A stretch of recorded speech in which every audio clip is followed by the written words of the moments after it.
Thanks so much for the hydrate, Toot.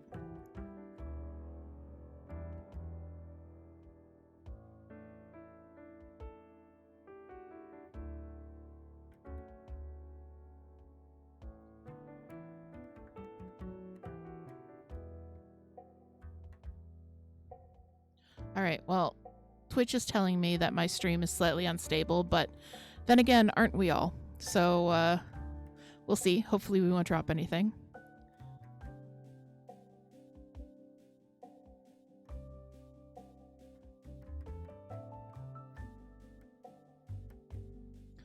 But hello. Hello, friends. Welcome. I feel like my microphone is picking up too many things. I don't know. I have a lot of anxiety about tonight's stream for some reason. I don't know why. But yes, welcome to Monday Night Crafty Chat featuring Pow. As you can tell, we just did some rearranging in her enclosure. We mixed in some new substrate that's going to give her a little bit more humidity. We washed her stuff, moved her hides, cleaned her fountain. She's so mad. She's so mad. She does not like when we mess with her stuff, which is why we mess with her stuff daily. Because we're giving her enrichment. At least that's what we tell ourselves when we're really just trolling our child.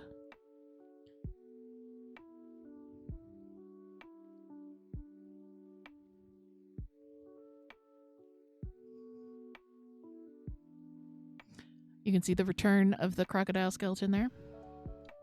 So yes, welcome to Monday Night Crafty Chat. Hey Mickey, welcome in. Yeah, Pow's so mad. She's so mad.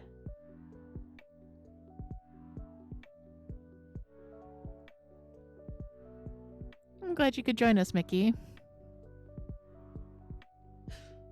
So I'm gonna let Pow stomp around up there. You will of course be able to continue to see her. We're just gonna switch over to my other screen here where you can see my lovely hands. Hello. Using a new camera today. I think it's better quality than the last one, but it's slightly different in that the field of view is larger. So the space on my desk that I cleared off for it is not the right size anymore. Like I've got, you can see there's some stuff here and some stuff here. Let's just move this over here.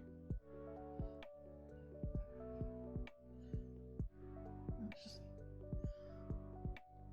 make sure there's no medicine bottles doxing me over there. Speaking of doxing, I was going to, like literally about 3 minutes before I started stream, I received a gigantic box of yarn from a knitting friend. This box is gigantic. Like the postman almost had to use the little trolley to bring it up to the apartment. It's massive, and I was going to show you guys, but I do not trust myself to do that without showing my address at the same time. Hi Moon. Hi. Welcome back from work. I know you've got to hurry and take care of Uners, so of course, do what you got to do. We'll be here. Yeah, it was so nice. Basically, a knitting friend is doing a de-stash. They've decided that they're going to get rid of their acrylic stash because they don't care for working with it, which totally fine. Everybody has their own preferences. They know that I really enjoy working with acrylic, so basically they were like, this is what I have, what do you want? And I was like, oh no, I can't. Like, sure. They're like, no, please, I need help. And I couldn't say no to that. So I have a large box of acrylic in various solids. There's a couple of things of sock yarn in there. I cannot wait to get it open. I'll probably film a little unboxing or something and put it up on the YouTube channel. It's I'm very excited to get into it. Anyways, welcome. Monday Night Crafty Chat. I have missed you guys. I have been just so sick over the last couple weeks, and not been able to do the gaming streams, which has been a big bummer. But at least we're here for Crafty Chat, and we are, oh, actually, I need to Thanks for reminding me, chat. I just need to turn off spinning the wheel because we are not going to spin the wheel today. Bloop. There we go.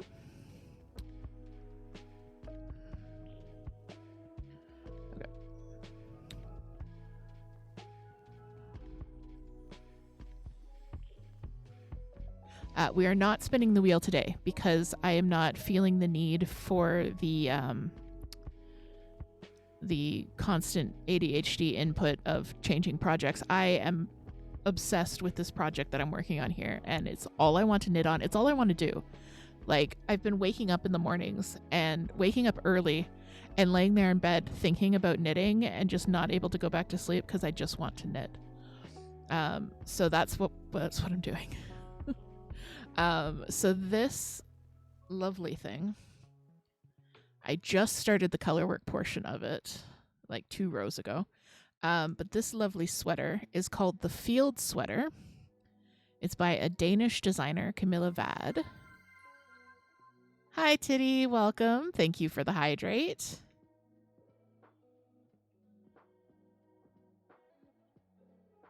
I hope you guys are hydrating with me. Good sip. Do it again. Okay. Just for you, Titty.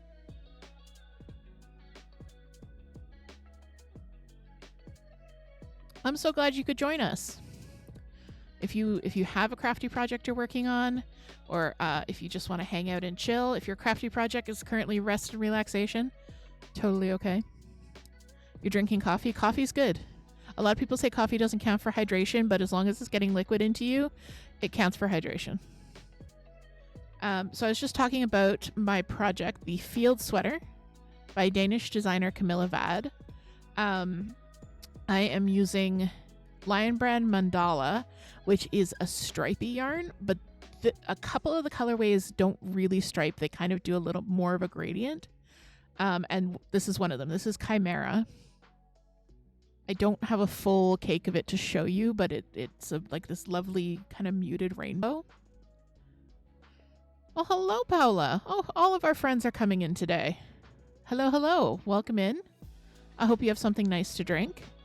The camera is picking up the texture on the Field Sweater quite well. You can see it's got this kind of like grain motif. And then I've just introduced the color work. So the color work is not necessary for this sweater. Let me show you guys. There we go. Okay.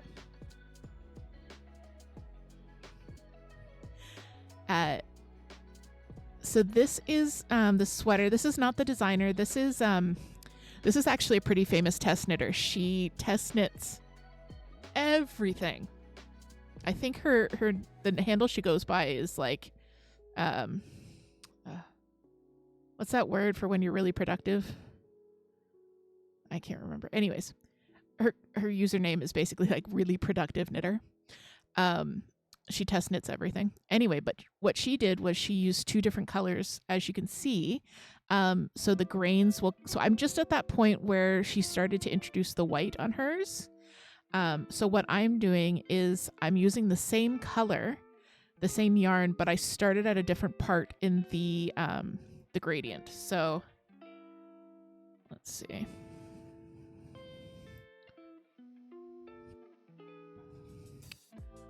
So you can see I've been working this red through the orange to the yellow, and then I'm starting at the blue.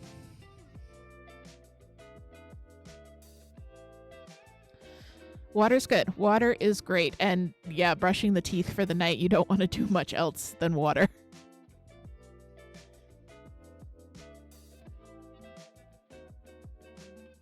I keep forgetting, like, I'll pour myself an orange juice and then have like some chocolate after dinner, and that's just not a good flavor combination either. Like, chocolate and orange is good, but chocolate orange juice, it's not the business. Yes, I'm very excited. So the blue will go into the gradient into the purple, which will come back to this red here. But by that point, the grains will be done, hopefully. So I'm on row 30, I want to say. I'm on row 30 of 43 for the grains, so I actually don't have a lot left of the grain pattern, and then once I get through that, it's just a pretty average, boring stockinette sweater. Orange juice and chocolate or orange juice and mint. No. No, neither. Neither, please. Neither. Bleh.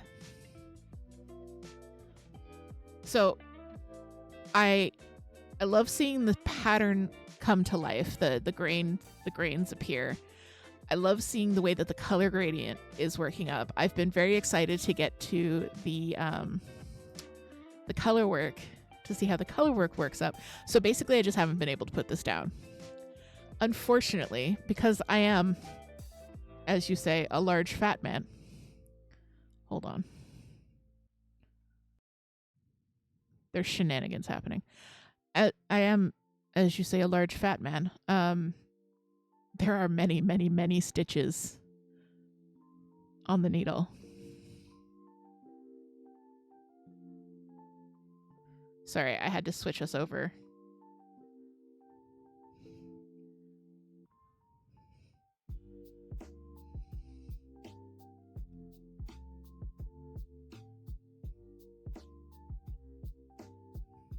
Are you done? Has he been taught a lesson?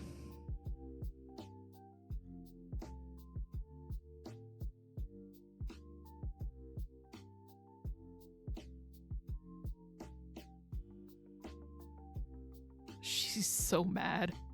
So mad. If you guys ever see her doing something up in the corner, and you want me to zoom in, just let me know in the chat. Also, we do have a command. It's !critter. That will bring up information on whatever critter is currently up on the critter cam. So if you ever hop in the middle of a stream and it's someone you don't recognize, you can use that, get a little bit of information on them. It's usually POW though. So, and of course, if you have questions, feel free to ask. Toot or I are always happy to answer questions about our children.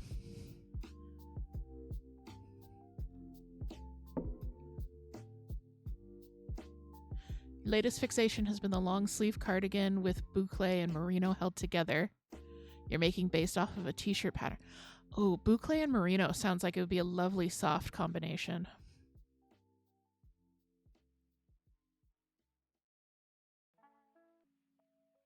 I have to figure out where I am in the pattern as I get started again. So the pattern is written in words. Your whips have been in the freezer because of carpet moths. Oh no, I'm so sorry to hear that. I'm sorry. I hope you don't lose anything and that you can get them taken care of. So yeah, definitely time for a new cast on. I was just saying, I just got a giant box of yarn from one of our stitch cord friends, and the temptation to cast on new things will be strong. There's a couple of yarns in there that I've never used before, from Ice Yarns, which is a Turkish company, I want to say. I've never used their yarn before. It just looks really, really nice. So this pattern that I'm working right now is, the designer is Danish, I believe. Danish or Norwegian. I'm going to get in trouble for mixing those two up. Pretty sure she's Danish. Your carpet might not be fine, but nothing else has been affected. Okay. Well, as long as the knitting is okay, then carpet can be replaced. I mean, yarn can be replaced too, but we're more emotionally attached to yarn than we are to carpet. Oh, thank you so much for the follow, Ace. Welcome in, welcome in. Welcome to Monday Night Crafty Chat. We are knitting, chatting. Well, I'm knitting. You don't have to knit. You can do whatever you'd like. But if you're working on a project, feel free to share, grab something to hydrate with, and just hang out and enjoy the lo-fi. So I've been trying to say, The pattern is it is well written to an extent. I'm sure it's very well written in Danish. Some of the translations leave a little bit to be desired.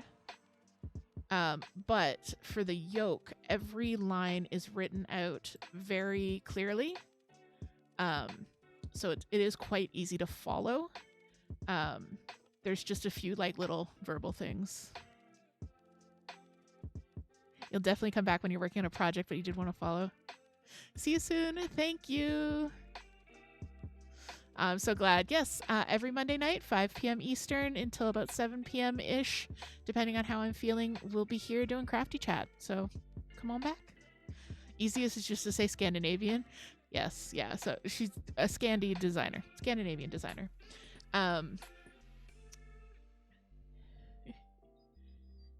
But one of the things in the kind of preamble to the pattern is that you should use a system to keep track of what row you are on, because it is a difficult pattern to read. So like reading your knitting, you can't always tell which row you're on. You have a wonderful day as well, Ace, and definitely stay hydrated. We have our usual neurodivergence of drinks here to do so with. And we have Toot the Hydration Goblin at all times. But it's really funny because in the pattern she says, like, if you get distracted by talking to the mailman, or you wave at your neighbor, or you go clap the dog, and I'm pretty sure it means pet the dog. But the first time I read it, I was like, do what to the dog?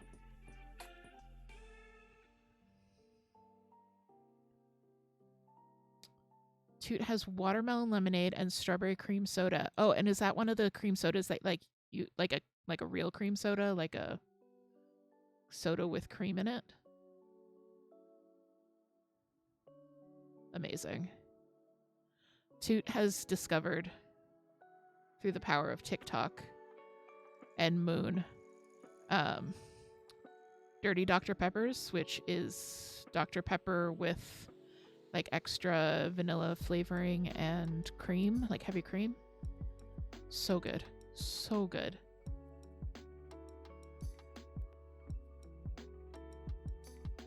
Imagine just doing a high five with the doggo. Yeah, right? Gonna go clap the dog. But she does have a point, because it's easy to lose track of where you are. The good thing about the pattern is that mine looks a little bit crazy because I put a stitch marker after every repeat, and the different sizes, you just do different numbers of repeats. So her pattern with my gauge, the largest size is 32 repeats, but I did 34 just to make sure there was enough room for my upper arms.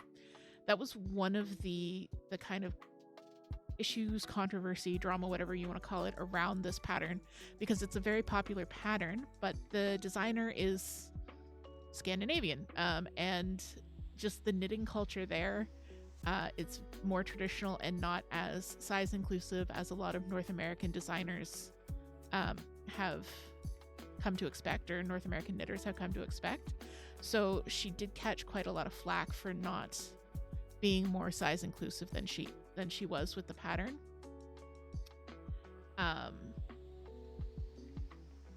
And then people were getting, stroppy on social media with her because she wasn't really responding to the criticism, but she also wasn't doing anything else on social media. She's just not very active on social media. So it wasn't a I'm just ignoring this issue. It was more of a I just don't do social media thing. But it's fine. The way that the pattern is constructed, it was super easy to resize to my size. I am using larger needles and larger gauge. So I had done the math for my bust, my chest.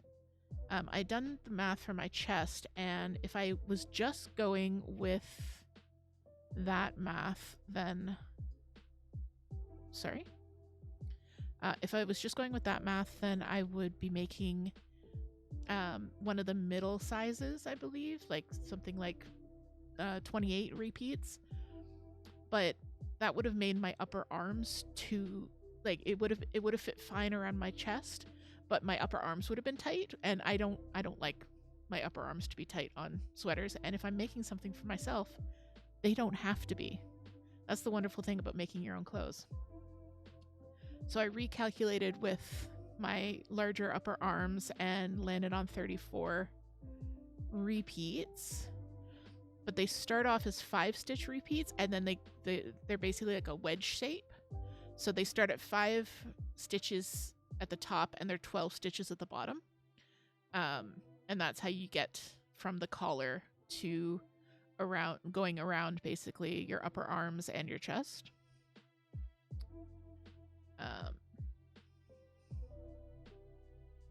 So I don't have to do it. I had to do a lot of math up front, but after I got it set up with my 34 stitch markers, I didn't have to do any further futzing with the pattern. I can just follow the pattern as written. I just ignore the you will now have this many stitches on your needle sections. Thank you so much for the hydrate, Toot. I am hydrating today. I have Gatorade, Fruit Punch Gatorade. Sorry, Powerade to be specific. And this is not my emotional support Diet Bepsis, because the Walmart was out of Diet Bepsis and sent me regular Bepsis. So this is emotional support regular Bepsis.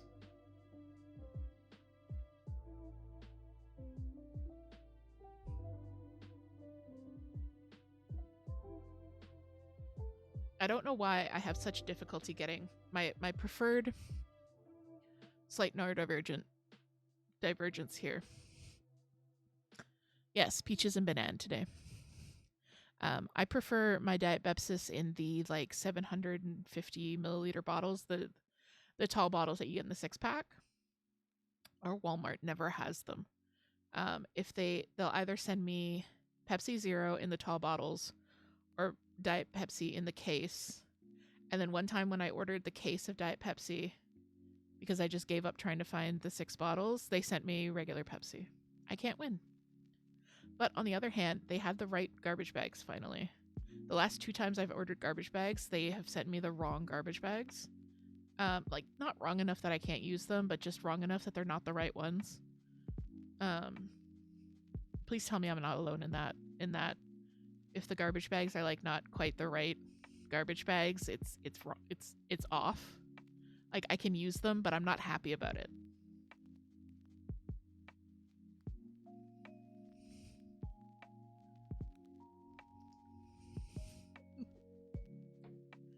So Toot is asking, yeah, I know.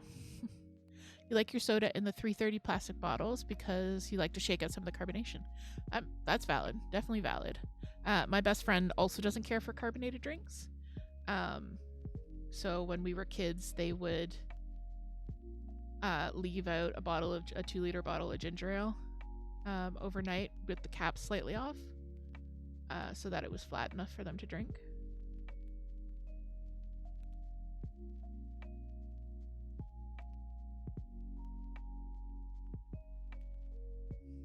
Flat root beer slaps. Root beer just slaps, like, period.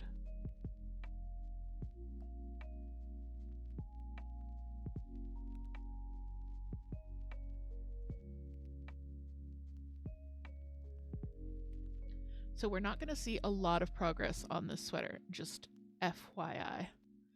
I'm currently at 340 stitches per round. Each round is taking me about a half hour to an hour, and that's not when I'm distracted talking to y'all. And Toot just put up the prediction poll. So for Pow's treat eat, Pow is our tortoise. For her treat eat today, we are going to give her the choice of peaches or bananas. And you guys can bet on which she will go for first. I mean, she'll probably end up eating both of them, but will she go for the peaches first or the bananas? So you can bet your channel points up top. We're going to do that. You have about half an hour to get your bets in. I should read what the actual options are. Oh dear. Predictions? I'm a boomer. Why do you make me do things?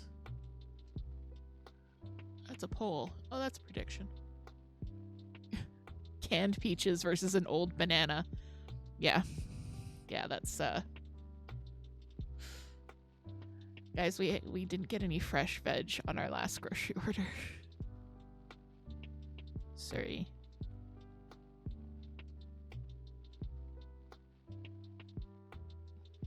She will have fresh veg for Friday, I promise.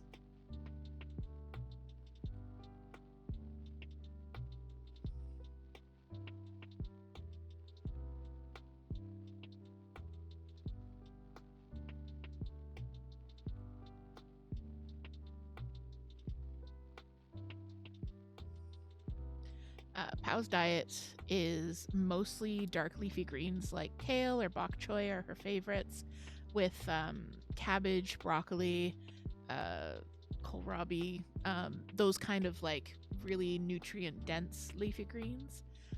But her species is also very known for eating fruit. It makes up about 20 to 30% of her diet.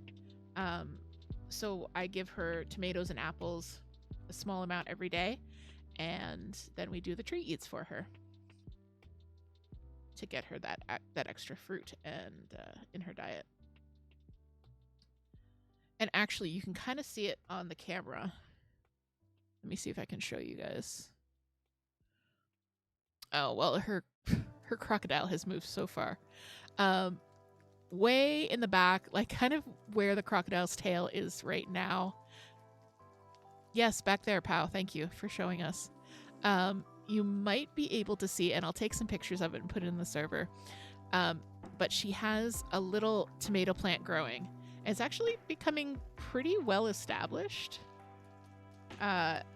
Surprisingly well established. I hope that it continues to thrive. But she plants a lot of tomato plants and then eats them all. But basically, she eats the tomatoes I give her, poops out the seeds, and then the fertilized seeds grow into little tiny tomato seedlings. But usually she destroys them all before they get more than like a couple inches high. This plant, however, is been... I don't know if it's just because where it is in the enclosure, she can't quite stomp on it. So I'll try and remember to take some pictures or video of her little tomato garden. I wish you could see it on the camera because it's surprisingly pretty.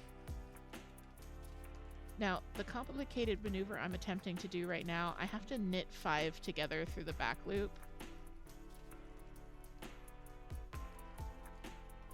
Which is a pain in the butt. So there's a lot of like shifting stitches back and forth to try and get them loose enough. I mean, if I really needed to, I could go and grab a crochet hook and do it that way. Luckily, I only have to do it on this round, and there's one more round at the very end that I have to do the knit 5 together.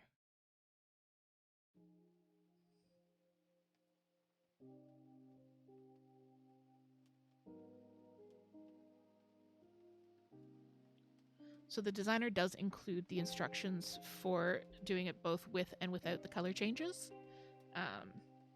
I did start the color changes about a row early, just because I wanted to get a little bit more contrast in there. There are a couple projects where it really looks like just a straight line across the yoke rather than the grains growing out, which I didn't care for that effect. So I just wanted to be sure that I got the effect I really wanted.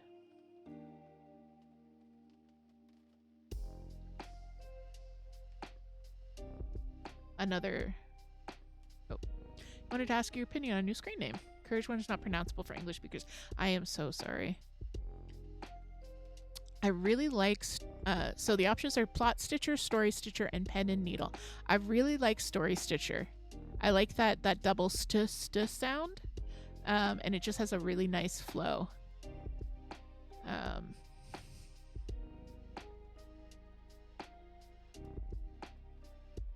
And I think it, what did I do? What did I do? Oh, heck.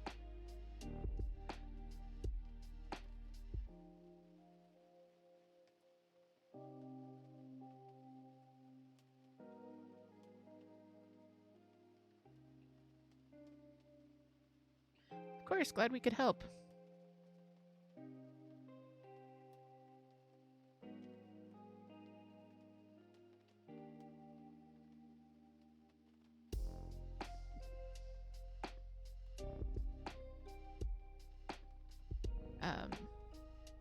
What was I saying? Squirrel. Yes, another knitting friend from one of my communities online recently made this sweater. A couple of them have made it, but she recently made it and was like hyper addicted to it. I think she finished the entire sweater in like 17 days, which is really fast for a sweater. But I can see it. I can definitely see it. I started it because she was the one who made me want to make it in the first place. And I started it and I did the ribbing and I was kind of like, and I did like the first little few things of grains and I'm like, I'm not really feeling it. I might rip it out. I'm not sure. And then I don't know, something just clicked and it was like, oh, I get it now. Yes, I understand. And now it's all I want to work on. And it's gonna get really interesting because I'm making my life, I don't know if I'm gonna make it more difficult or easier on myself in the long run, but I'm doing something weird with the body and sleeves. And this is inspired by another person in the same knitting community who did this. Because the yarn is a gradient, right? So I'm not doing these color changes. This is the yarn. So traditionally, what I would do is I would finish the yoke, so the top shoulder section of the, goodness, heck. I would finish this top round shoulder section of the sweater, and then I would put the sleeves on hold, and then I would knit the body, and then I would knit the sleeves.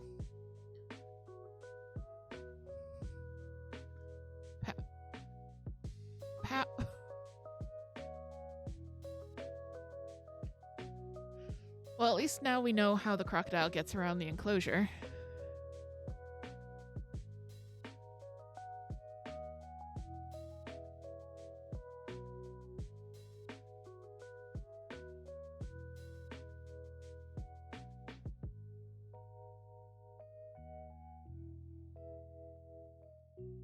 I really want to know how she did that. She has no thumbs.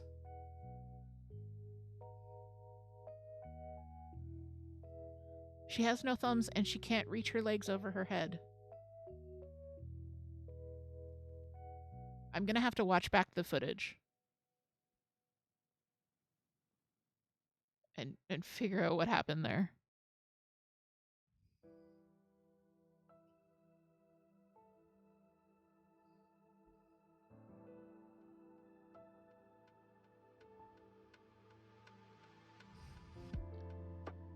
I mean, we did kind of bring this on ourselves by hecking with her enclosure.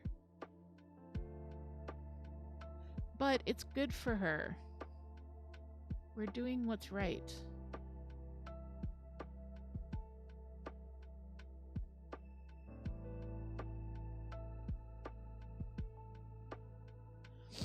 So Pow's natural environment is destroying things. No, her species' natural environment is tropical, jungle. So she needs quite a high humidity, and we haven't quite been able to dial in the humidity with this enclosure yet. So I'm hoping that the changes we made today will help keep that humidity high. When we first got the enclosure, it was all high all the time. It was like well over 100% humidity in there, which is not healthy for her either.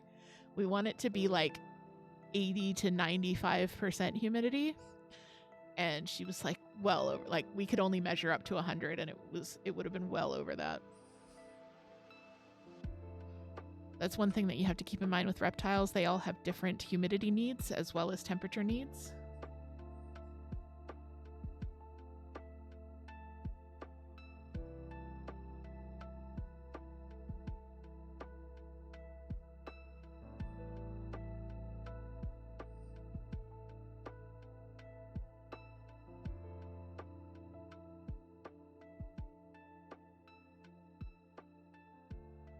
This row is also very slow because it's a lot of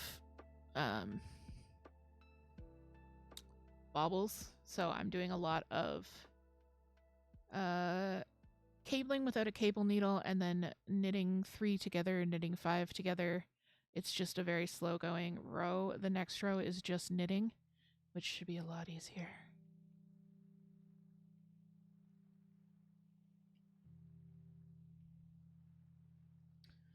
All right, let's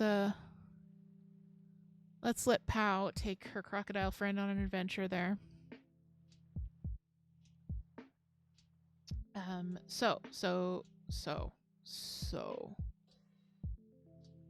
So if I was to do this traditionally, I would put the sleeves on hold, knit the body, finish the body, go back, knit the sleeves.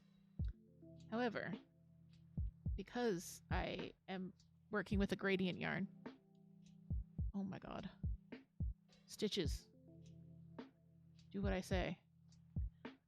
Because I'm working with a gradient yarn, I am going to knit the entire sweater as like a giant tube and then steek it, which means cutting. Basically cut, so make it like a circle, like a tube, and then cut up the sides to separate the sleeves from the body, and then seam the sleeves to get like seam the sleeves into sleeves and the body into a body. But by doing this, I will keep the gradient consistent through the body and the sleeves without having to do a ton of yarn management. And by yarn management, I mean I would have to like measure and cut the yarn and measure and cut the yarn and measure and cut the yarn. It would be a headache. So when we get to the underarm portion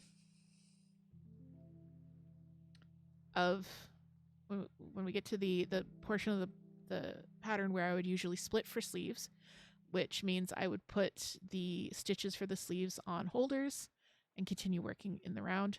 Basically, I'm going to instead, in the middle of the round, cast on all the stitches I need for the underarms for both the sleeves and the body, plus a panel of stitches for the steeks. So it's going to look super weird. And then just continue to knit a giant tube until I run out of yarn, or it's long enough, or both. We'll see.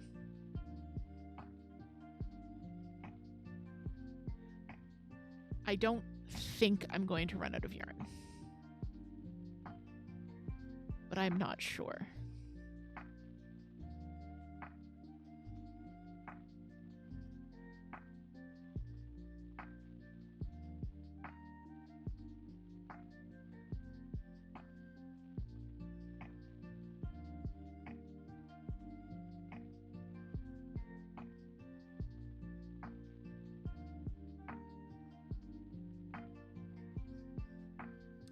It's the way it sounds super complicated, but basically what I'm doing is I'm adding one step at the split for underarm stage and then taking out all of Sleeve Island, all of the managing yarns, all of the shaping, everything else. I'm taking all of that out and just doing it all at once. So it's going to be a slog. But when it's done, I just have to cut it and seam it, and then it's finished.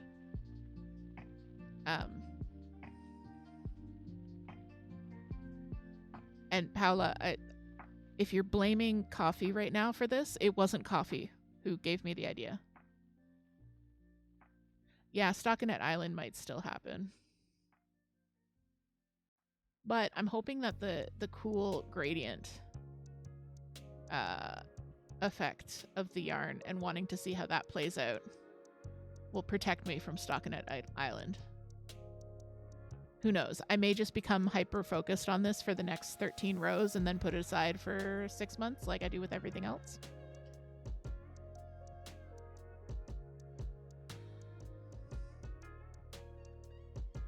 You believe in me? Do you believe in me less after I said that I was going to put it aside for 6 months?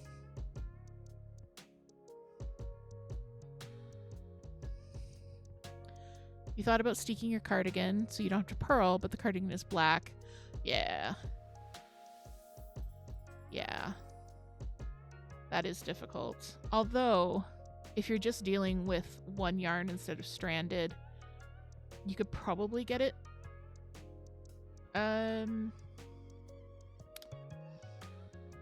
What am I trying to say? You could probably get it tacked down, reinforced well enough to be able to steek it. It would be very difficult, and you need very good lighting, though.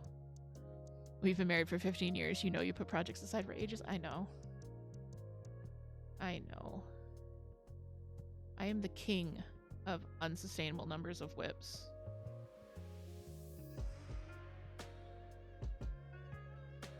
All right, you guys have 2.5 minutes left to get in your predictions as to which Pal will go for, an old banana or canned peaches.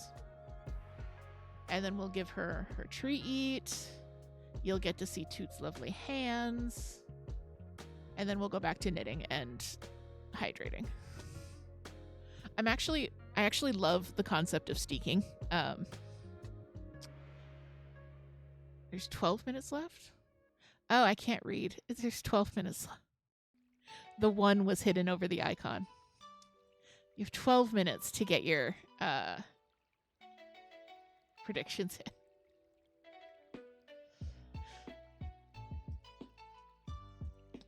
I've actually fallen in love with the concept of steeking. It makes construction so much easier sometimes. And in this case, it'll make the yarn management so much easier. However, it is terrifying. Like the first time I did it, I was not mentally or emotionally prepared for it. Especially because, as you know, I work with mainly acrylic. And that's for disability reasons, that's for sensitivity reasons, money reasons. I work with mostly acrylic. And conventional wisdom is that you can't steek acrylic because steeking is the act of cutting your knitting so basically if you knit a tube, you can cut between 2 columns of stitches and then make that a flat piece of knitting, but you've been able to knit it in the round, which is a lot easier than knitting it flat. So that's the point of steeking. But it relies on the fibers of the yarn sticking together enough that they won't just completely slip and slide apart once you cut them. And of course, you try and reinforce this in a variety of ways. I do a crochet reinforcement where I crochet the stitches together with themselves to just give them that extra sturdiness.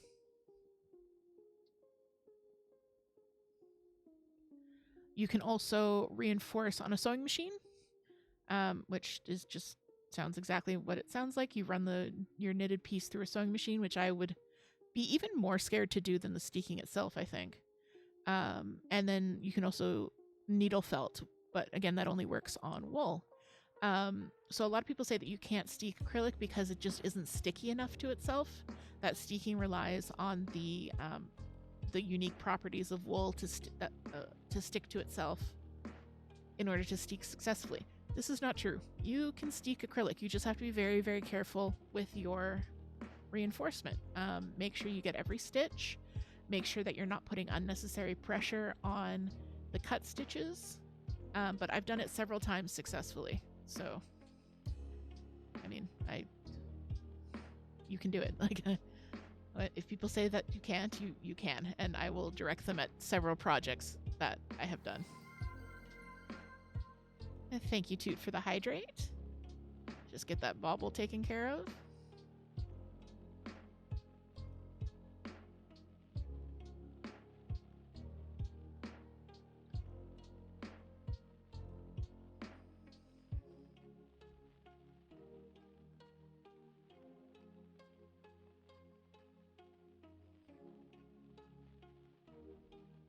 I am almost done this row. This little pumpkin stitch marker, this is the end of the row. The next row, it's just knitting. There's no cabling, there's no knitting things together. I just knit for the whole row. It's so lovely. I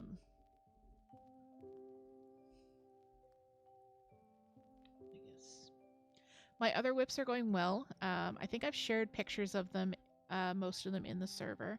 If not, I'll make sure to do that. But that's not what I wanted to do. So I'm working on my stripy sleeve pullover. I got the yoke done in that dark gray, and then I put it on hold to move on to the sleeves, mainly because I'm running out of the dark gray. But there is yarn in the giant box of yarn currently sitting behind me that I'm going to use to finish the body of that. So that'll work out great. So I went and moved on to the sleeves, which are turning out exactly the way that I pictured them. So I'm very happy about that. And it only took me a day. I mean, granted, this was a day where I wasn't allowed to look at any screens.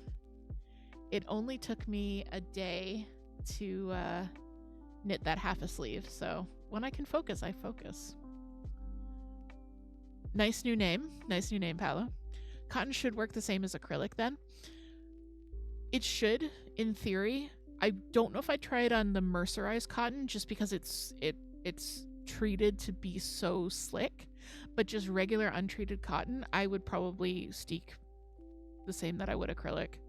I think just mercerized cotton, because it's got that extra, like, it's not a coating, but it almost is a coating. Hi, Orchid. I almost just said hi really, really loud into the microphone, which would have been not a great idea. Matte mercerized, yes. The cotton wears very fancy vests and dungeon masters.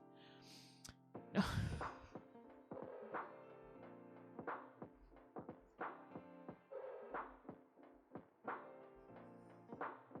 No wheel today, Orchid. I am hyper focused on this project that I'm working on.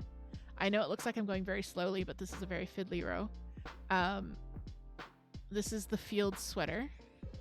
You wanted to bring chaos. I'll bring chaos back next week when I get a little bit. You'll save for next time. Perfect. We'll bring chaos back next time. But I really want to get the yoke done on this sweater. I have 13 more rows of the grain pattern, and I just got to the point where I introduced this blue color, and I'm very excited to see how it works out. Okay, yay, row done. Oh, thank you very much. It's actually the same yarn. It's I wish I have one like untouched cake of it left.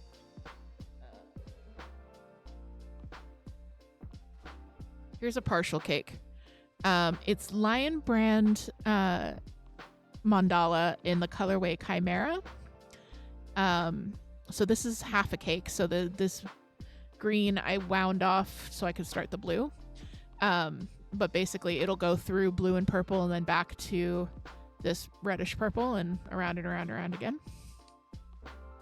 So it's the same yarn. I just started it at a different point in the color repeat. So So there we go. It's called the Field Sweater. The designer is Camilla Vad.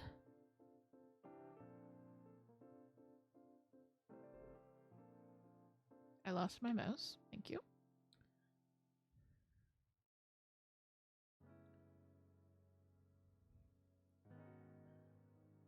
Yes, so it's it's a rainbow basically. And it's got this beautiful grain pattern that I'm continuing for another 13 rows, and then it's going to be and then it's just going to be a stockinette base. I might, if I have the yarn, I might do just like on the wrist. So here's the end of the sleeve. I might do some grains coming up the sleeve like this. I don't know. Oh, thank you, Orchid. It's so pretty. You can see why I'm obsessed with it now, right? Like, I just want to keep working on it. So this mouse, sorry, it's a Pernix is the brand. I just got it off of Amazon. But it's an ergonomic mouse. So as you can see, it's kind of, it's thicker, but you hold it like this instead of like that where you usually would. So it doesn't put as much twist on your elbow. So you can just hold it to the side like that. I think it's just called an ergonomic mouse. I can send you the link if you're interested in the one that I got. But it took a little bit of getting used to, honestly. But I couldn't go back to the other one now. Okay, awesome. I'm just gonna make a note here to send you the link. Yeah. All right. Good night, Paula. Have a good night. You'll be watching the rest of the stream tomorrow. Awesome, awesome, awesome. Well, I hope you enjoy. I hope you win some LEPs in the upcoming Battle of the Fruit. But sleep well, and thanks for dropping by.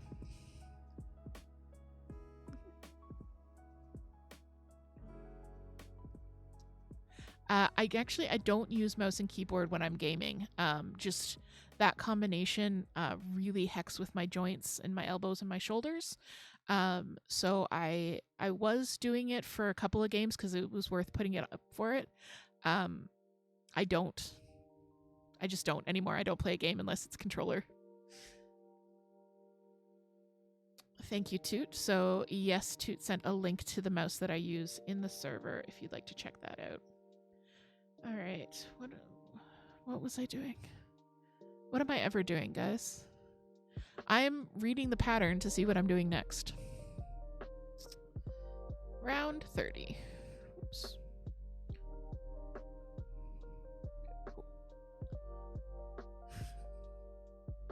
Oh, you just DM'd Orchid.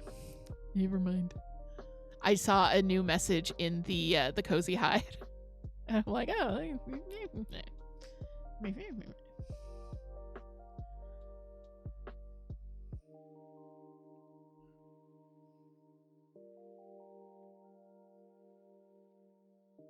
turned into the Swedish chef, apparently.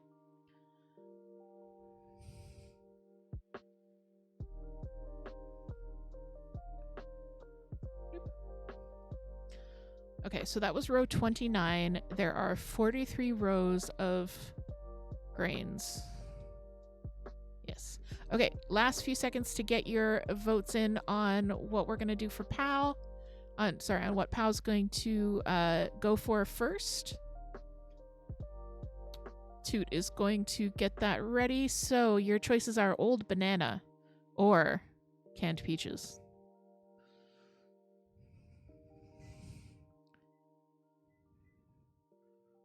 So let's just Pal, what carnage have you wrought here? Oh dear. I'm honestly not sure which one she's going to go for because peaches are such a wild card. Peaches are really honestly such a wild card with Pal. She either loves them or she doesn't care for them at all. Like there's just no in between with her.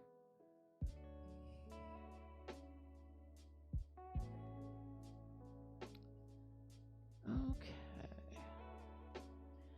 So I need to kind of figure that.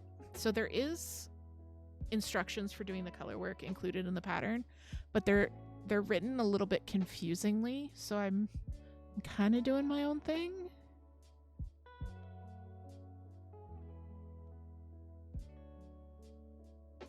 But basically I want the grains, the baubles and the cables to be in the gold and the background to be in the blue. So it looks like the grains are on a field of blue. Yes, we toots are feeling better.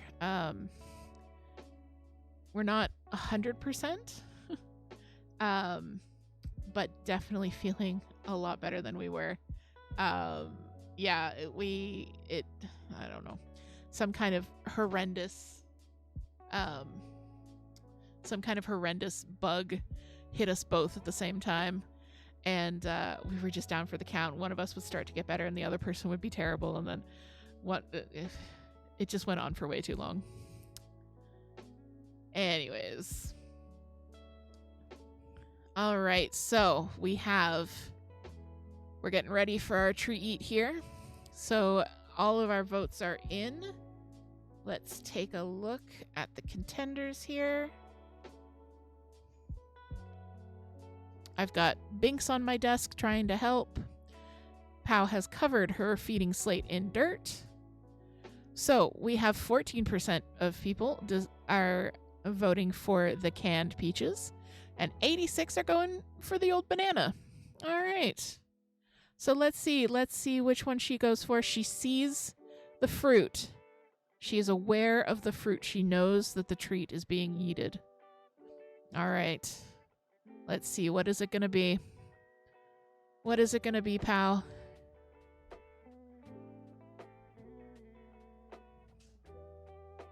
Oh, she's sniffing the banana. She's sniffing the peach. Oh, it's the peach.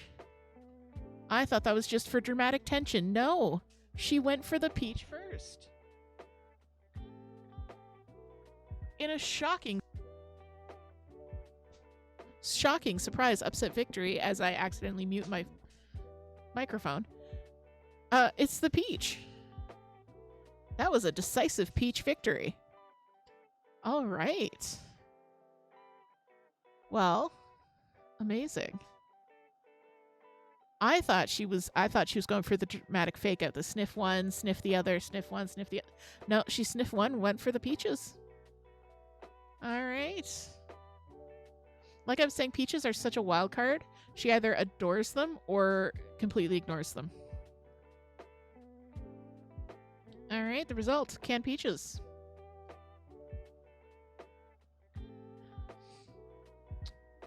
She's just so cute. I hope at some point to get a camera that I'm able to control the zoom. Hang on one sec.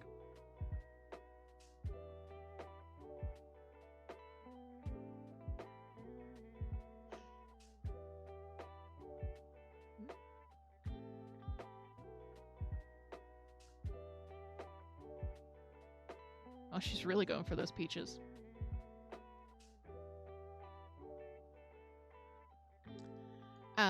So I actually use an old spare cell phone with the Droid Cam app.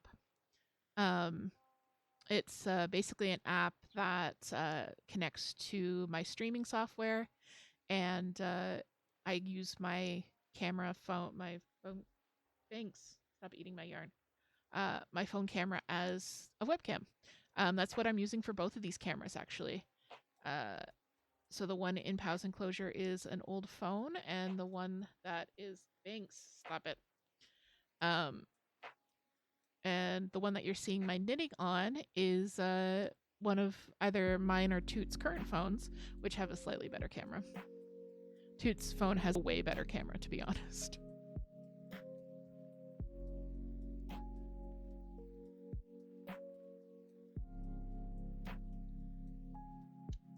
So while Pow's eating, just to show you guys what I've been dealing with.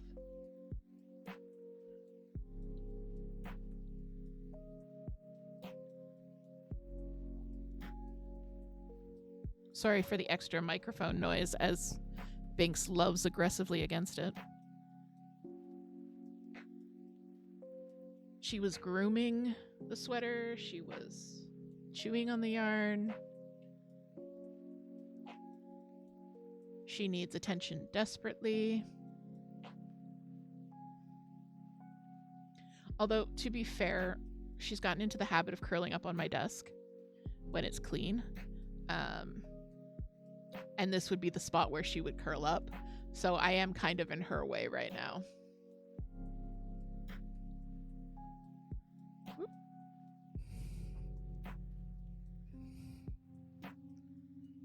I just need her to stop shoving the microphone into my face. Are you gonna stop shoving the microphone into Papa's face? No? Okay. I'll shove the microphone into your face. Oh, heck.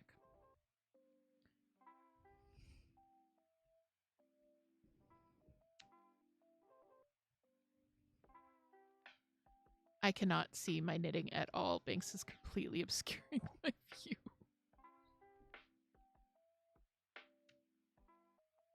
Hi, you're so cute.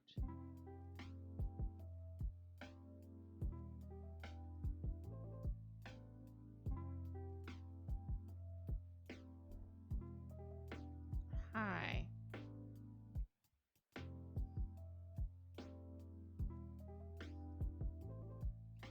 Anyways, well, Binks has her treat. Well, no, Binks has no treats. Well, Pow is having her treat, and well, we're enjoying a little bit of this lo-fi. We've been doing this about an hour, so I want everyone to take a moment, stretch, stand up, stretch your arms, stretch your legs, crack your fingers, crack your back, roll your neck just a couple of times side to side, get everything nice and loose. And of course, don't forget to hydrate. Take this time to have a little bit of a snack for yourself, getting something good to eat. Pow is really loving the peaches today.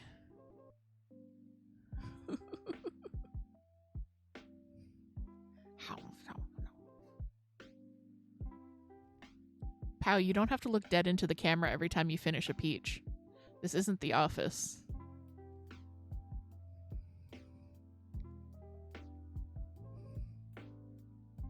Sometimes I think she knows that the camera is there and she doesn't like it, and then sometimes she just doesn't care.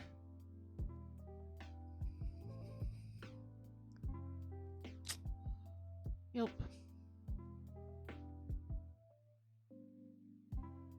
Maybe she's like her mama and she likes the cold peaches more than the warm peaches. Those bananas apparently are just for later bananas.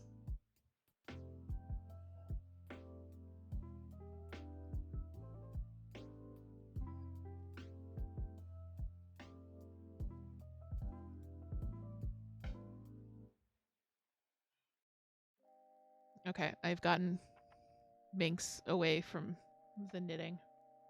Let's see if we can pick up some speed here. The speed on her.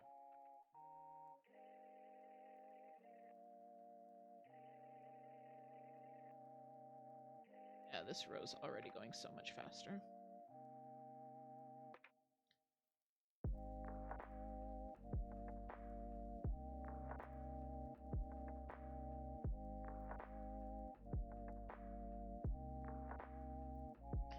Alright, Pow, we'll let you eat.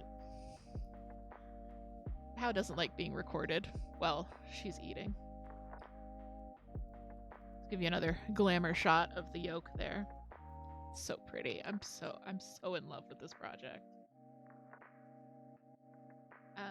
So yeah, my other whips I was talking about, the stripy sleeves, I finished half of a sleeve and the entire yoke, and I now have the yarn to finish the rest of the body.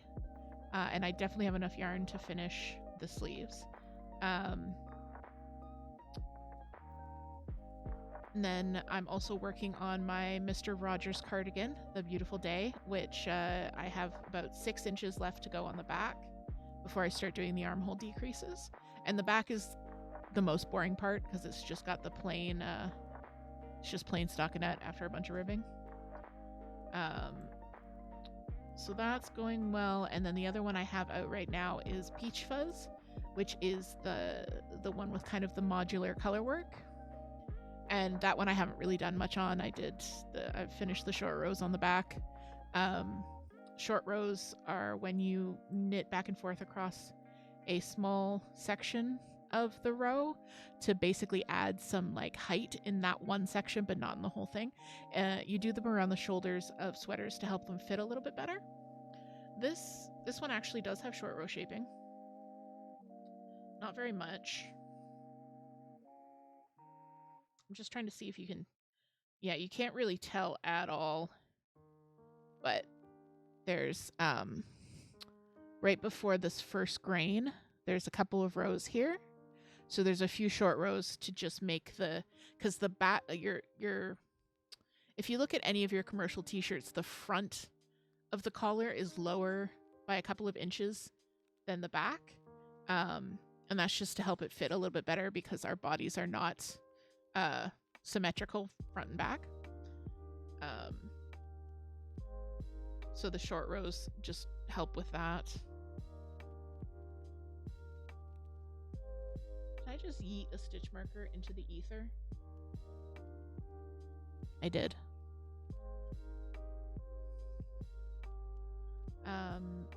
So I finished the short rows on Peach Fuzz, but I haven't really done more than that. I kind of had a little bit of a panic because I realized the yarn I used has been discontinued, which I didn't realize because it was, it's Loops and Threads, which is the Walmart house brand, not Walmart, Michael's house brand. And they've had the Woolike forever. It's been just a staple, so I didn't realize they would be discontinuing it so soon. So I had a little bit of a panic that I wouldn't be able to get more, but there's more in the giant box of yarn. So we're good.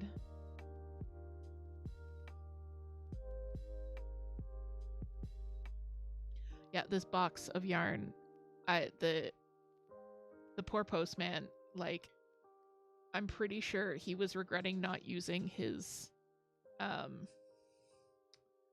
trolley to bring it up. It was heavy.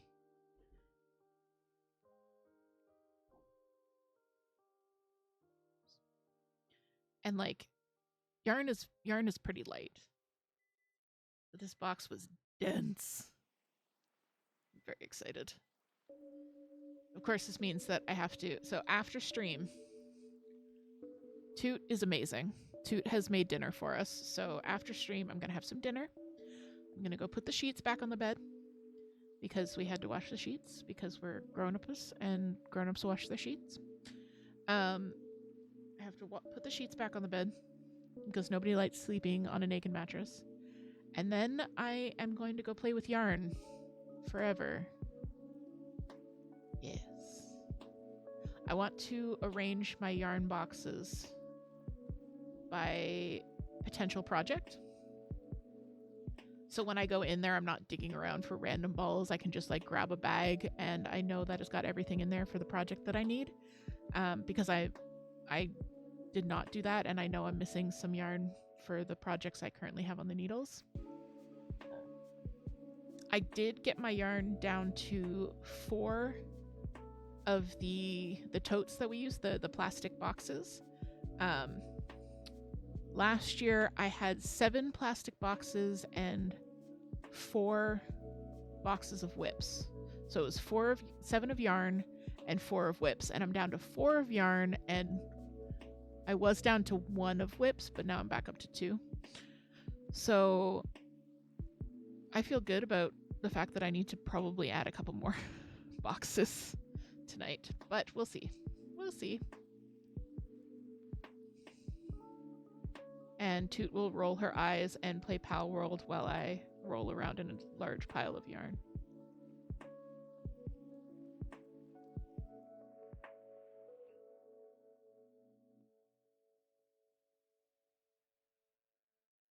Does anyone else really enjoy making a to-do list? Like, even even just right now listing out what I'm going to do after stream was very, it was good. I liked it. It made me happy.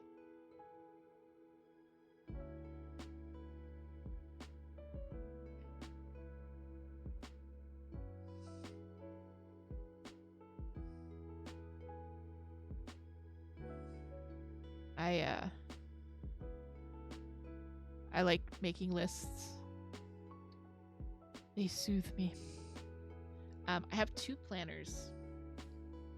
I got an undated daily planner that when it arrived, it wasn't really a planner. It was more like, it was just a series of to-do lists with the date at the top.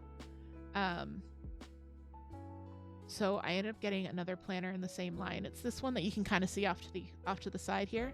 I keep it in this little book stand. So usually it's open to today's page. It's the Order of Animals planner from High Note, and it's got these beautiful illustrations. So it's the same line, but this is a dated weekly planner. And then I have the undated daily, and I use both of them. So like I'll do, if I only have a few things to do that day, I'll put it in that planner because it's a weekly, so it has small things.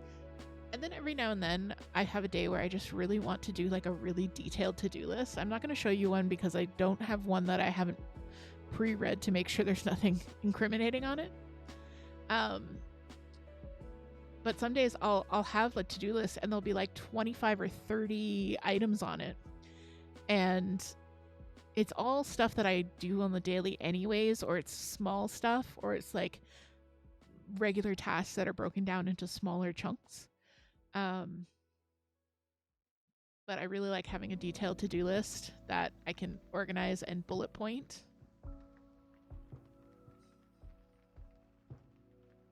And I'll send a Discord message to Toot, and it's like, okay, this is what I want to get done today. And I figured out how to format bullet point lists with sub bullets in Discord specifically for the purpose of doing to-do lists. Exactly, to-do lists are the best.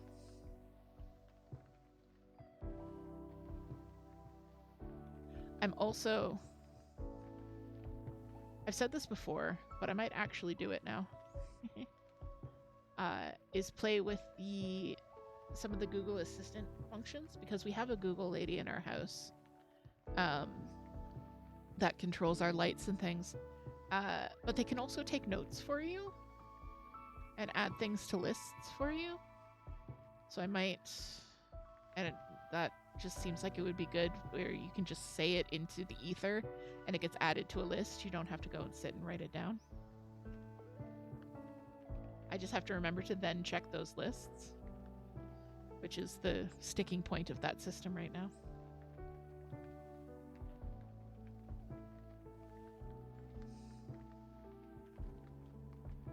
Yeah, saying things out loud also sucks.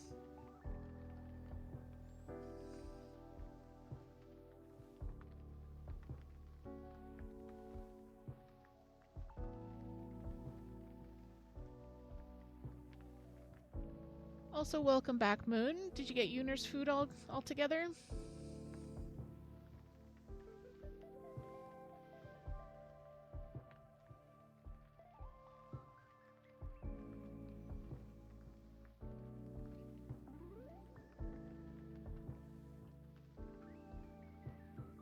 And everyone who's hanging out, if you're working on something, let me know what you're working on. I love Monday Night Crafty Chats because we can just hang out and kind of body double a little bit. Work on our projects together. Yeah, okay, I did that right. Excellent.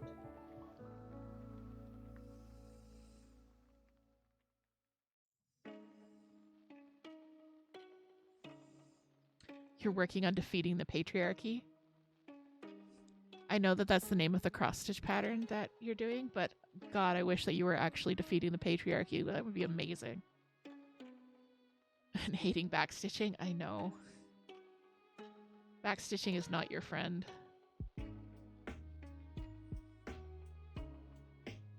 How's it looking though with around the letters?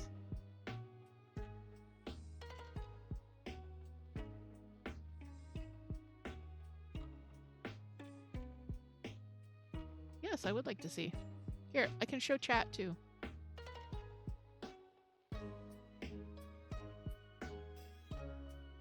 Alright, so this is Toot's whip. It's defeat the patriarchy, and then part of it is done in glow in the dark. So right now, so as you can see, the Ada is like this tie-dyed Ada, and it's getting a little bit light here, so it's harder to see the letters. So she's been stitching around the letters with a variegated thread, because yeah, the dark purple looks good. I like the dark purple, but the light purple there, you can see that there is kind of like a light purple, but it's not super showing up. Yeah. I don't know. I think if it was all one solid color, it would be a little bit too distracting, but the multicolors looks good with the multicolors looks good with the tie-dye. Also, Toot appreciation, look at their lovely even stitching. Look at that. Okay. Oh, let's stop perceiving Toot now.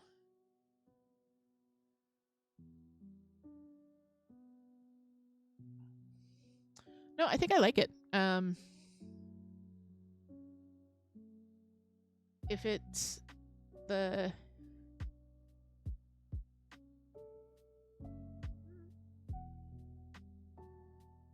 I'm blanking. The it does match the Ada well, yeah. So that's one of the DMC variegated flosses. We picked it up because it's NB colors. It's like purple and other purple and yellow. Also, you got Yuda's food, okay? Good. Taking care of our babies every day. I did a bunch of heckin' tidying today and cleaning, and I have so many empty empty boxes of litter, which are different than litter boxes. Yeah. Empty boxes of litter that need to go out to the dumpster now, that were lurking in amongst the full boxes of litter. So that was a fun, like, are you full or are you empty? Am I about to throw my back out picking this up, or am I about to throw it across the house?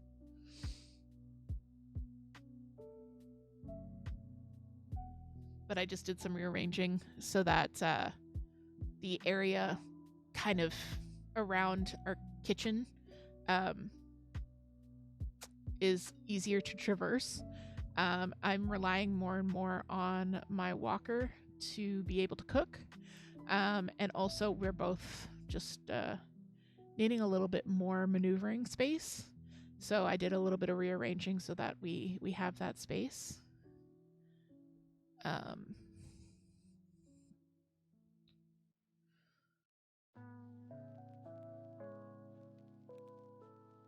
Honestly, the walker is amazing for cooking. So I have it's a bariatric walker, also called a rollator, and it does fold up nice and flat to be able to pack into like a trunk or something like that. But we keep it popped out, and it's tucked kind of like against the pantry wall. And then where it is, I can just roll it into the kitchen, and then I sit on it while I'm cooking. It's a good height. I can still use pans and pots and things like that on the stove, or I can wait for the oven, or it isn't great for chopping or doing food prep, just because of the angle. But if I have it there, then I can chop a little bit and then sit, and then chop a little bit and sit. Your hips don't lie, but they do require a wide berth because you will run into everything. Yeah, you've got that neurodivergent walk going on.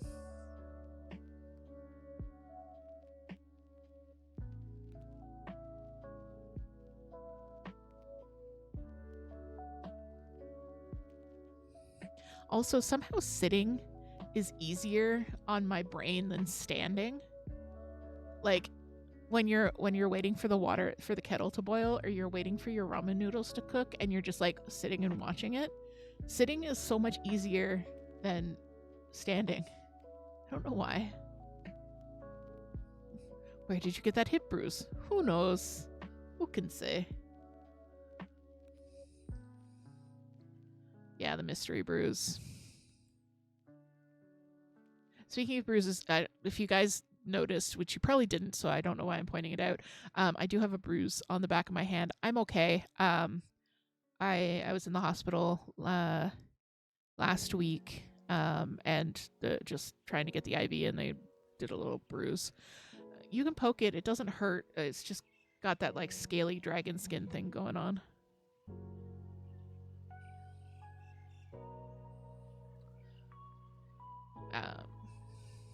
Yeah, that's why we had to cancel stream on Wednesday and Friday.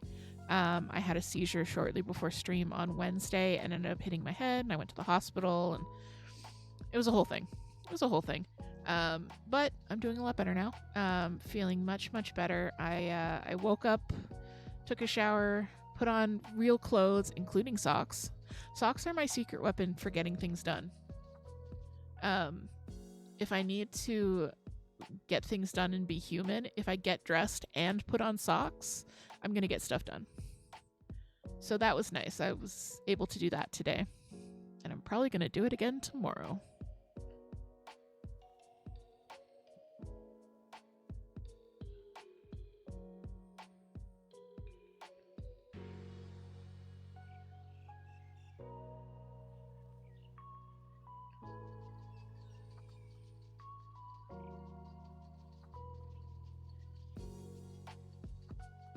So I've got my stitches on a 52-inch needle, 52-inch cable. I'm running out of cables. I have too many projects on the needles, and I'm running out of cables. Which means I need to buy more cables, not that I need to cast on less projects. Let's be real honest here. I'm running out of cables. So this is on a 52-inch cable, which is... it's slightly too long for the number of stitches I have on the needles currently. So they kind of bunch up weird, and I have to like constantly shift and readjust them. In practice, you should try to have a shorter cable needle than the circumference of the thing that you're working on. I usually do like a 32-inch cable for things that I'm working on for my chest, which is about 60 inches of knitting. So I do about half the length of what I need. And that just makes it easy for things to maneuver, but you can still stretch it out a little bit.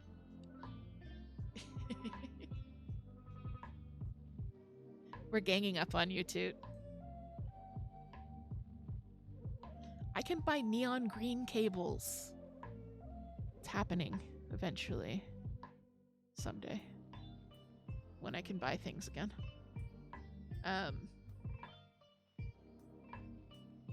So there aren't quite enough stitches for it to be super comfortable right now. But I'm going to be adding, by the time I get to the body, I'm going to be adding another 68 stitches to the round, and then that'll be the yoke. And then when I get to the sleeves, I'll be adding another another 8 inches of fabric. So it'll be nice and comfy when I get to the actual like making of the giant tube. But right now it's just slightly awkward.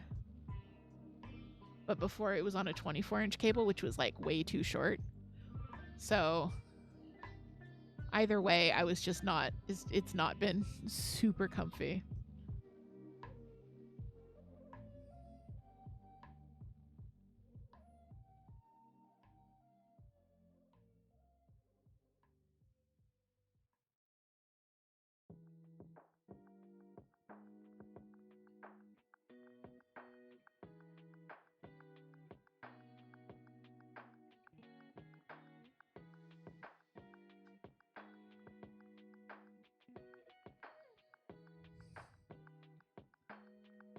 Oh no, I'm sorry, I'm sending you many good cleaning vibes.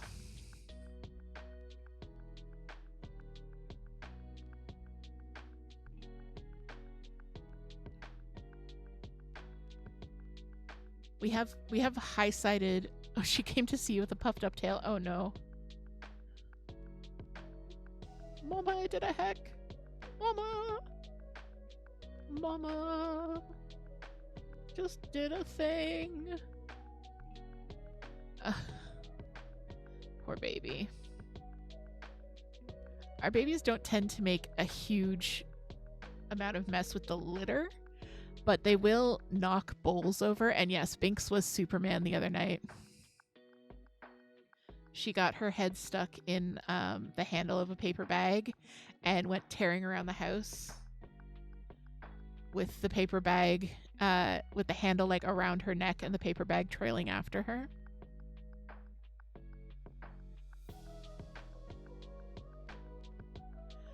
Pow. Anyway, yes, she had a cape that was terrifying her and getting stuck on everything and making really loud noises, and she was trying to run away she was trying to run away from it, but it was stuck on her, so she couldn't get away from it. The poor thing.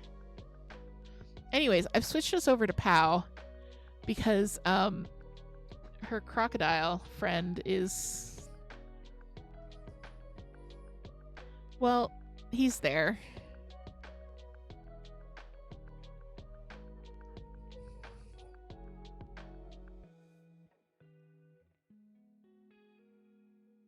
She's so mad today. She's so mad.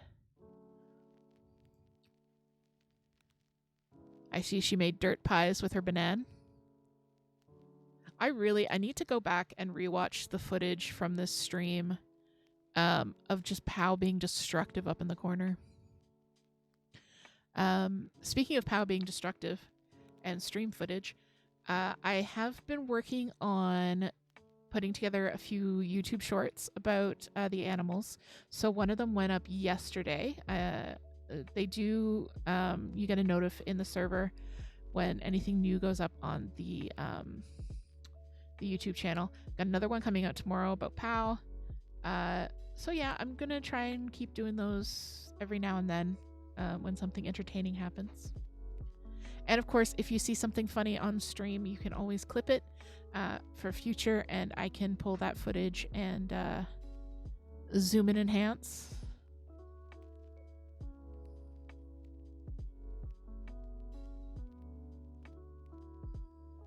One of the creators I follow on YouTube has been doing a series of a series of YouTube shorts. So basically TikToks for Finish It February. Retro Claude, if anyone else follows her. So she has... I was just attacked by Monty Gator. So she has she's known for doing vintage patterns.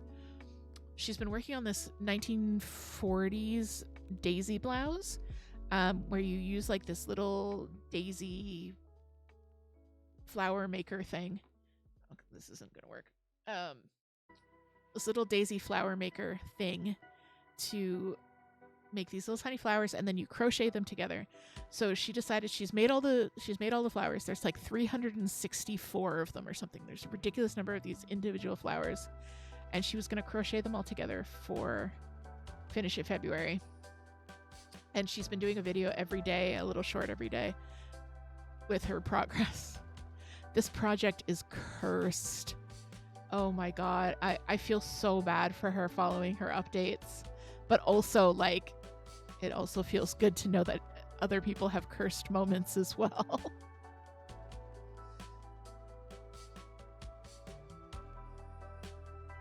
There's honestly so much crafting content on YouTube. It gets overwhelming at times. And then I'll reach a point where I'm like, okay, I have reached the end of the internet and I must go find more crafting content to follow. And then I follow more crafting content, and then I get overwhelmed. So it's a vicious cycle.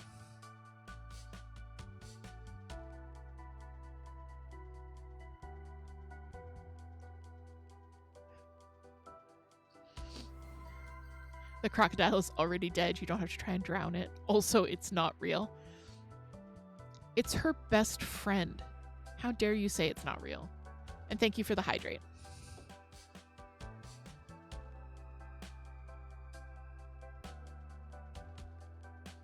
Y'all should be hydrating with me. For sure.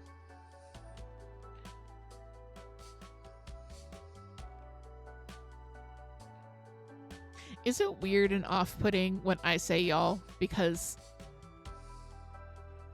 I'm not saying it in the right accent.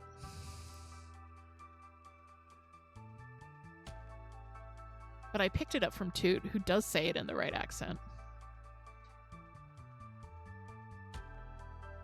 It's just such a useful word that other areas have not developed a good portmanteau for.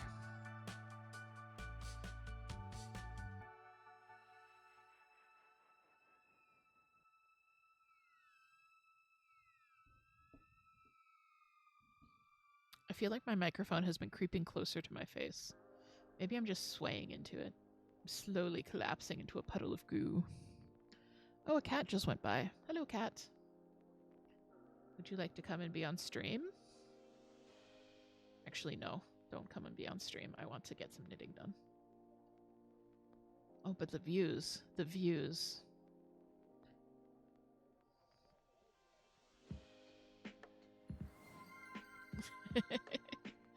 And Toot has redeemed a cat summons, which means I will take the bag of treats in my drawer and give it a little shaky shake and see who pops out.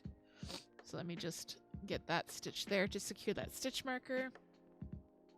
See, we're almost back to the stitch marker already, so that row did not take us very long at all.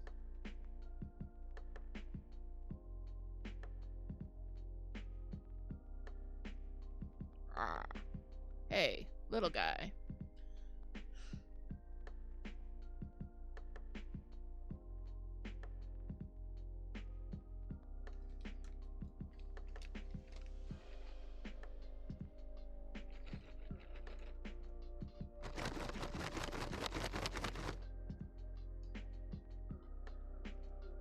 I got a little old lady.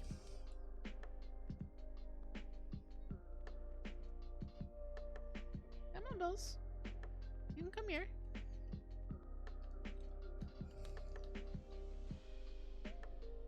Here, let's see. Can you do the Una thing? Bella. Bella. No. No? Okay. Bella.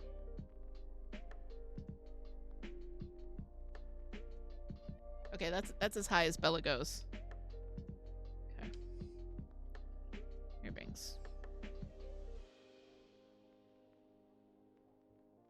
Oh god, you're drooling. She's drooling on my desk. Anyway, this is Bella. Bella is our little old lady. And then this is Banks, you saw earlier. Bella. Bella. No, don't look at the bag. Bella.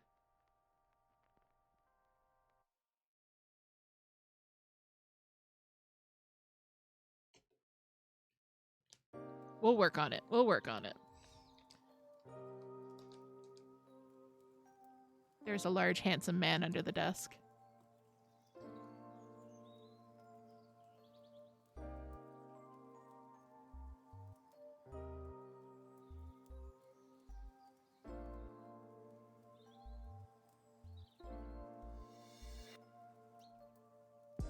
The large, handsome man doesn't want to come and be seen on stream.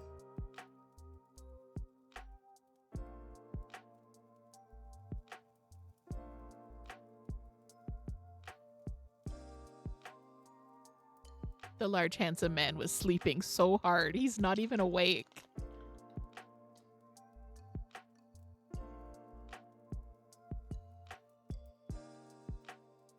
Alright, that's it, guys. No more free ride.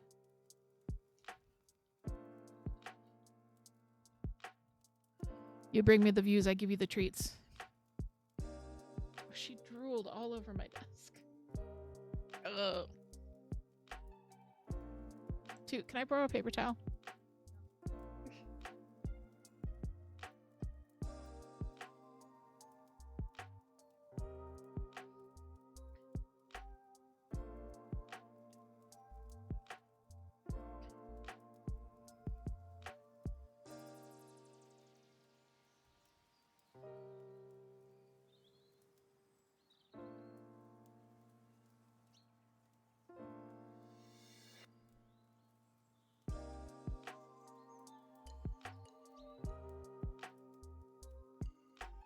That's it. There's no more treats.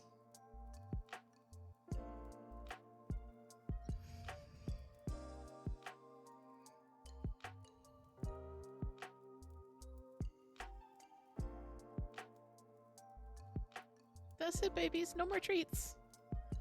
Only knitting.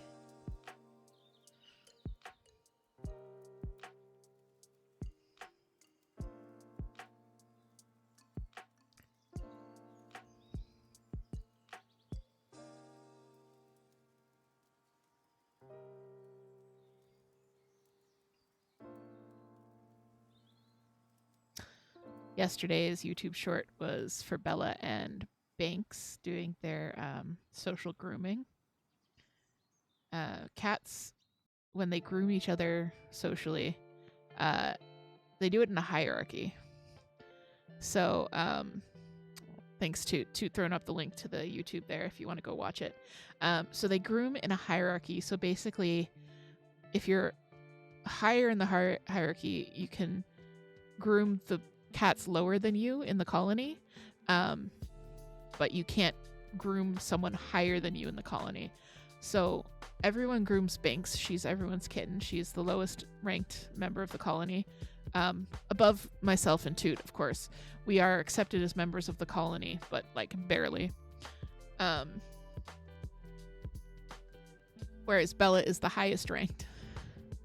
Gigi keeps making a play for power and trying to groom Bella and trying to groom Pico.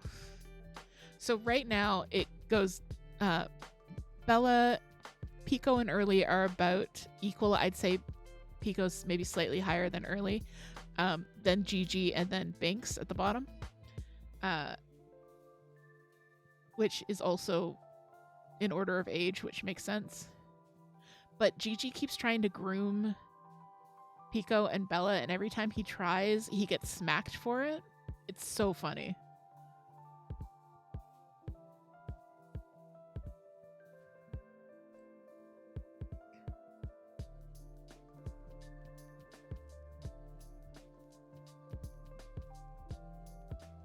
He wants to be the big man on the totem pole. He is not.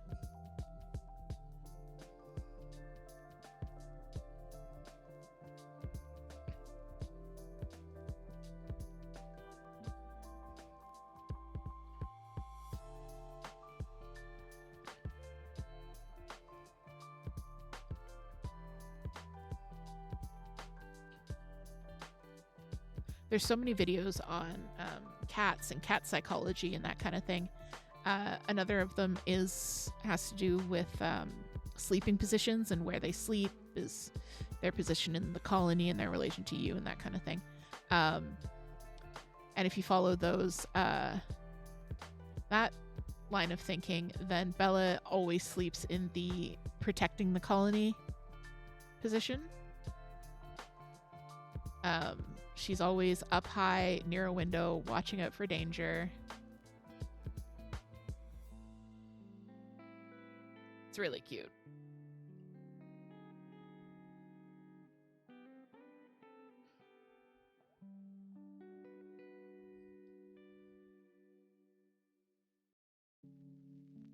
And Nightbot just throwing up all the links as to where you can find us.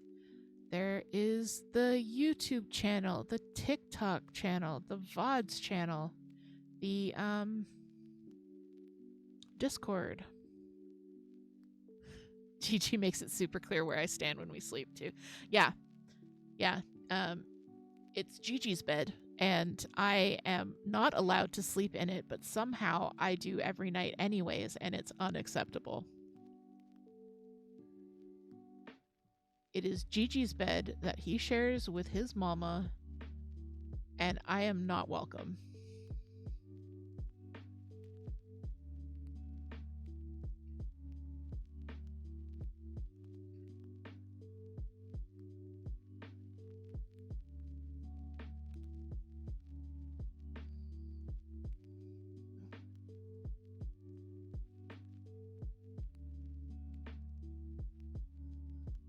Sorry, when I sit back like that and pull it away, I'm resettling the stitches around the cable so I can work them. Like I said, it's a little bit difficult right now with the number of stitches. It's not quite enough to make it comfy.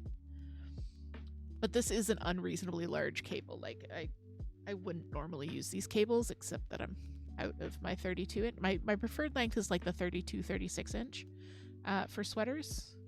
And then I like doing my sleeves and my hats on a 16 inch. So those are my two most used sizes, I think, of cable anyway.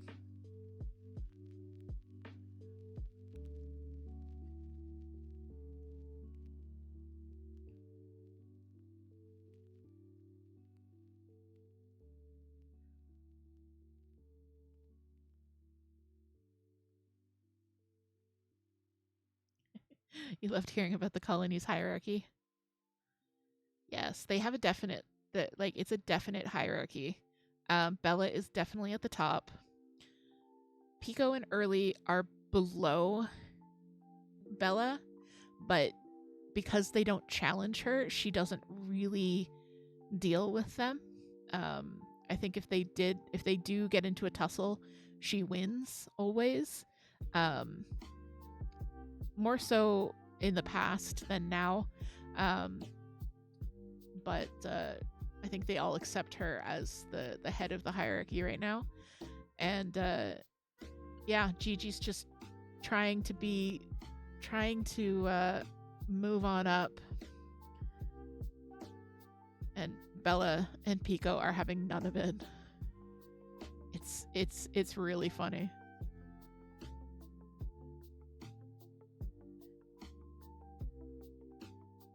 And Bella gets like really aggressive about grooming. Like if you watch that little short, you can kind of see her. She's not biting, but like using her gums because she doesn't have teeth. She's lost most of her canines. But she really digs in there. It's not just like a few little licks and you're good to go. Like she gives a thorough bath.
Yes, I will hydrate. Everyone hydrate as well. Listen to the Chaos Goblin.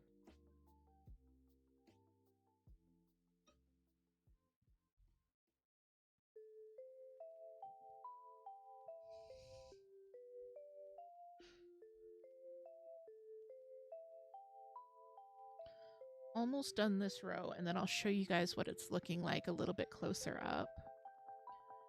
I was going to, instead of starting this section with the blue, I was going to start with the green because I thought it would just provide a really nice contrast to the gold. But I was worried that the gold would turn into the green too quickly, if that makes sense, and that it would be the same color. I think I would have been okay. But I'm glad that I started with this blue because it's absolutely gorgeous up against this gold.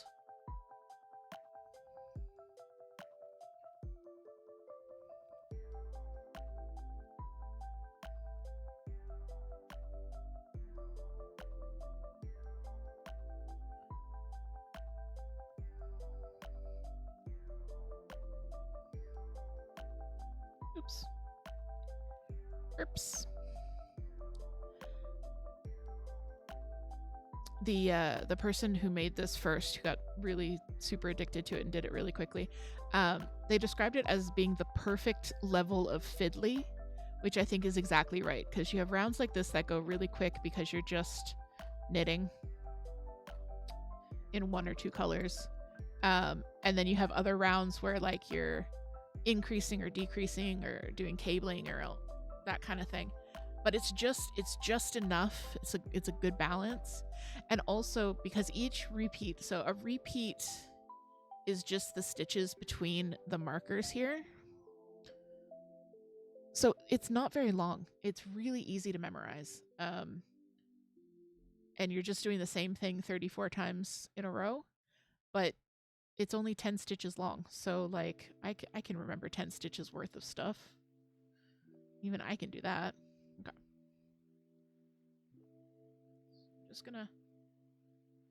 Let's just take a look here. So you can start to see where the color work will start to, so this is the end of the grain, and then we're going to start a new column of grains here.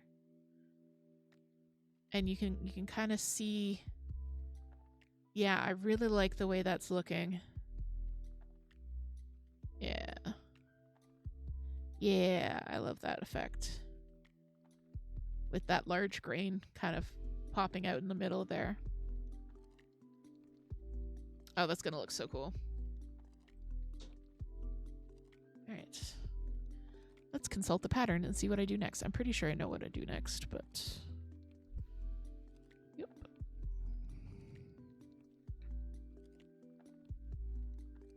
So I'm using Adobe Acrobat. There is a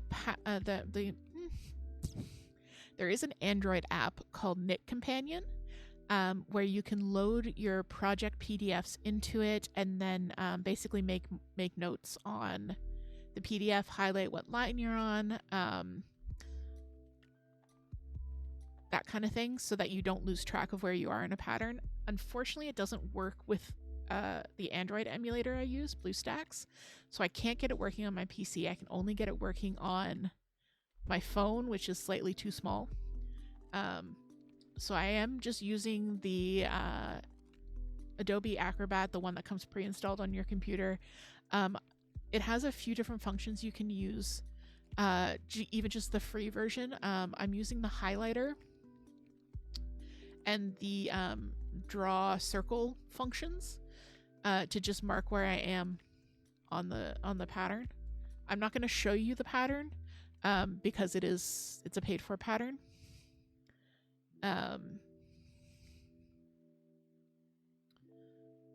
But if you're looking for a way to just kind of keep track of where you are and you don't have access to a tablet or a phone or something like that, that runs. The other one is GoodNotes. A lot of people use GoodNotes, but that's Apple only. You can just use Adobe Acrobat. It's not as good, but it works. The only thing is my computer always wants to open PDFs in my web browser, so I have to like force it to open in the Adobe Acrobat. But it will save your progress too. So you won't lose, if you close it, you won't lose what you've highlighted or what you've marked off, which is great.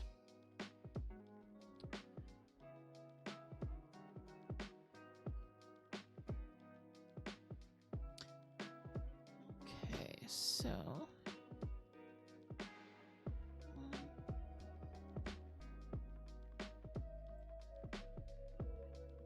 the other thing about this pattern is that really threw me off at first. So right now I'm doing what the pattern describes as making a grain. So making one of these little baubles here. Making one of these little baubles. But you do that by basically creating 3 stitches out of 1 stitch, carrying those along for a few rows and then decreasing them back down to 1 stitch. So the pattern treats it as 1 stitch all the way through rather than increasing to 3 and then decreasing back to 1. So the first time it said, you know, there's 5 stitches, and then I made 2 grains, so I added 4 stitches. So the next row each repeat was 9 stitches. There were 9 stitches on my needle between the markers, and the pattern said 5 stitches, and I'm like, no, it's not 5 stitches, it's 9 stitches. And I got very upset at the pattern until I kept reading and I realized what she was doing. But that really super threw me off at first. Combusty! Welcome in, welcome in. Hello, hello. Welcome to Monday Night Crafty Chat.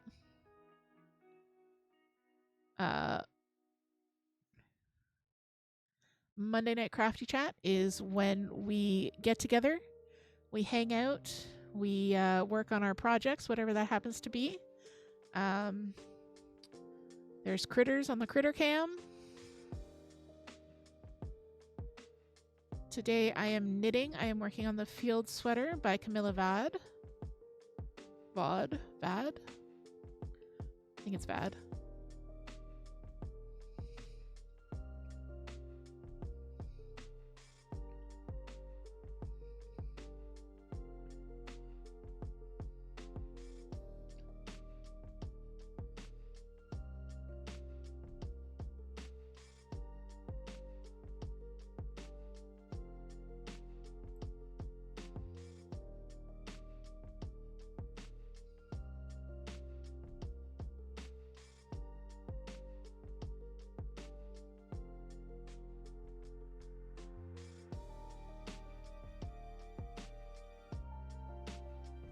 Now that I can see it with the blue, I am so excited. I'm so excited to see how the rest of this works out.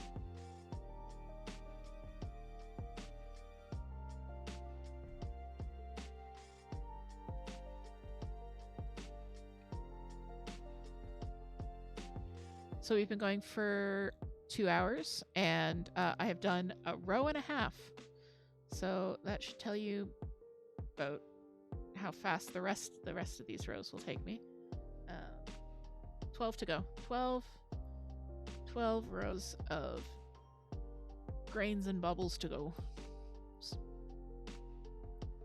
But I feel like the color work aspect will help them go faster. I'm hoping anyways. I'm just double checking my pattern because now I'm not 100% sure that I'm doing the right thing.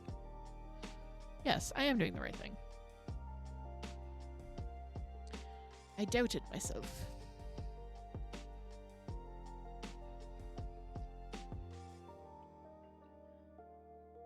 So I think we're actually going to get wrapped up here soon.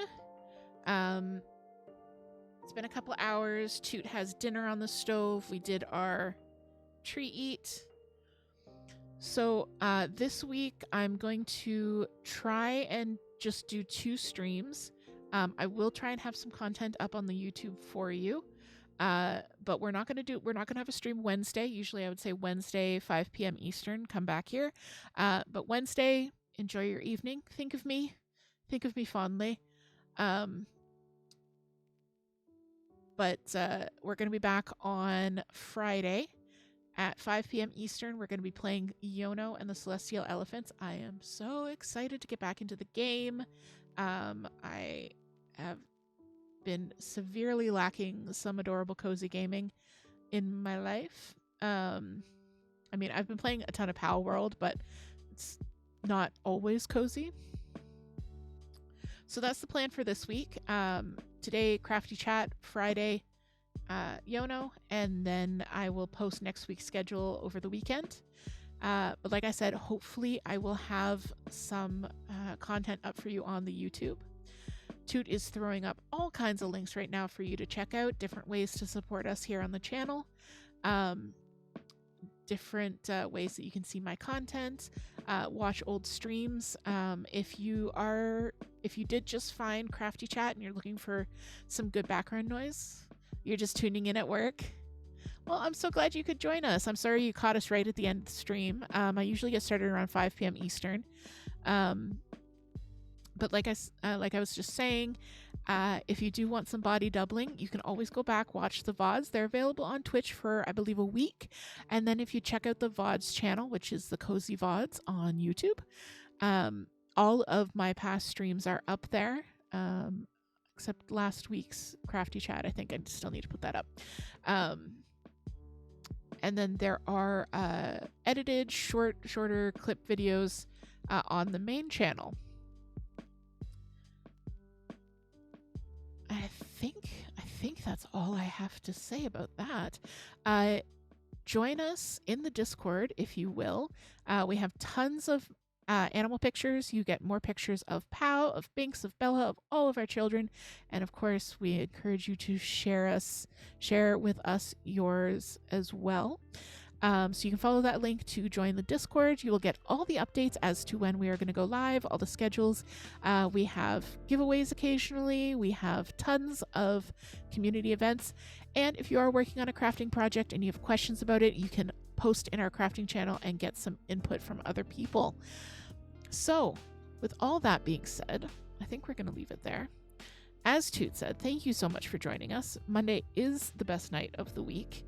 And thank you for being here, Moon, as well. Thank you, everyone, for being here. Let's take a look and see who is live, see who we can raid out to.